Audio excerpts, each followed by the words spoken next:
Have you ever really stopped to think about what's going on inside the car you drive every single day? I mean, it's such a familiar object, right? But it's also one of the most complex pieces of technology you'll ever own.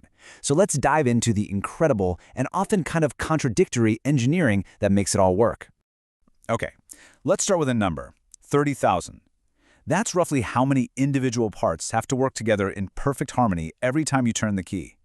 And every single one of those parts represents a decision, an optimization, and almost always a compromise. And that quote right there, that's really the heart of what we're exploring today.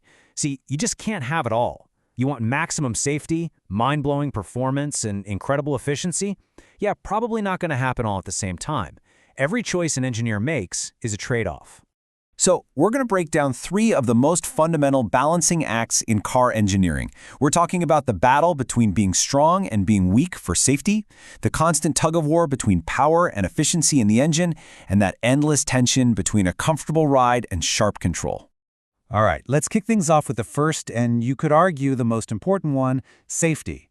This is where engineers have to do something that sounds totally backwards, make the car both unbelievably strong and, at the same time, deliberately weak.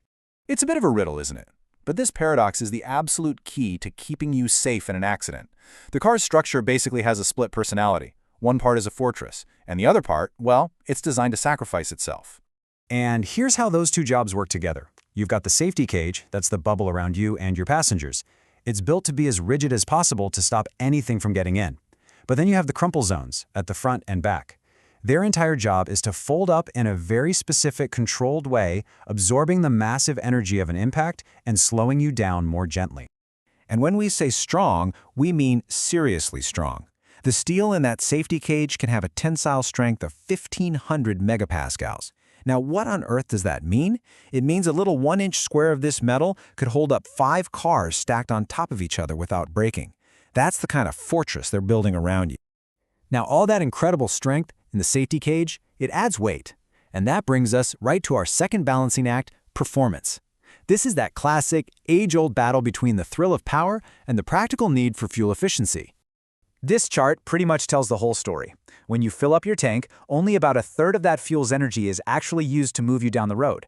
The rest of it, a staggering 65%, is just gone, wasted as heat flying out of your exhaust and through the cooling system. So the huge challenge for engineers is, how do you claw back some of that wasted energy? Well, one of the most clever solutions out there actually uses the problem, all that hot exhaust gas, to create the solution. And this is the magic of a turbocharger. It's basically an energy recycling system. Instead of just letting all that hot exhaust escape, it's funneled to spin a tiny turbine. That turbine is connected to a compressor, which then shoves more air into the engine. And more air means you can burn more fuel, which means, you guessed it, more power. All from what used to be just waste. The engineering required to make this work is just extreme. That little turbine can spin at 250,000 RPM. That's more than 4,000 rotations every single second. It's a pretty amazing example of turning waste into a win. Okay, that brings us to our final balancing act. And honestly, this quote just sums it up perfectly. It's a compromise that every single one of us feels, whether we realize it or not. We're talking about the ride itself. That endless struggle between giving you a smooth, comfortable cruise and giving you sharp, precise handling when you need it. So here's the conflict in a nutshell.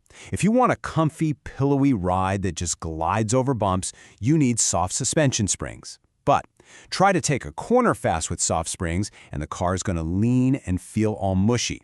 For sharp, athletic handling with tons of control, you need stiff springs. But those stiff springs, they're going to make you feel every single crack and pebble in the road. You just can't have it both ways. And you can see this compromise play out in different suspension designs. The super common MacPherson strut is brilliant because it's simple and doesn't take up much space, perfect for most cars where cost is a big factor. But a more complex double wishbone setup, like you'd find in a sports car, gives you way better control. The trade-off? Well, it costs more and it takes up a lot more room. It all comes down to choosing the right compromise for what the car is supposed to do. So, we've seen these compromises in steel, in engines, and in springs. But the whole game is changing. Today, the most critical balancing acts aren't happening in the physical world anymore. They're happening in the digital one. A modern car is basically a rolling computer network. Seriously, it has more than 50 separate computers, or ECUs, that are all constantly talking to each other. They manage thousands of things every second, from the timing of a spark plug to the position of your seat. And this brings us to the new frontier of compromise. I mean, we love getting new features with over-the-air software updates, right? Just like on our phones. But every single one of those connections to the outside world is a potential door for a cyber threat. The new balancing act for engineers is delivering all those cool digital features while also building a digital fortress to keep you safe. So, the next time you get in your car, just take a second to think about the thousands of invisible compromises making your journey possible. And that really just leaves us with one last question to chew on. As our cars become these incredibly smart computers on wheels, what's going to be the next great engineering compromise?